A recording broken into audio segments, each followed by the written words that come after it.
బావ హ్యాండ్ ఉన్నది. అది మీరు అడగండి ఏంటిదో. లేదా ఏ భయం లేకుంటే నాకొచ్చి మాట్లాడమని చెప్పండి మేడం. లే తప్పు చేయకుంటే ఖచ్చితంగా న్యాయం అంటే నేనెలా బతకాలి?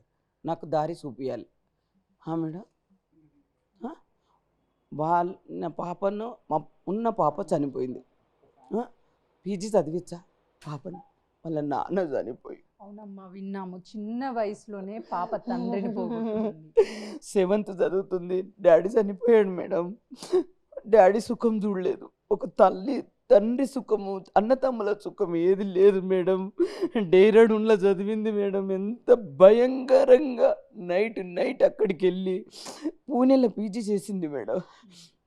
నేనిక్కడ ఎక్స్ రోడ్ నుంచి బస్ ఎక్కిచ్చి అర్ధరాత్రిలో ఇంటికొచ్చి పాప ముట్టిందా లేదా ఇద్దరం అంత భయంకరంగా భయపడుకుంటా చదువు కంప్లీట్ చేశాం మేడం. ఇష్టపడ్డ మమ్మీ అంటే ఇచ్చేసిన ఏది అడగకుండా. 6 నెలలకే చంపేసిండు మేడం.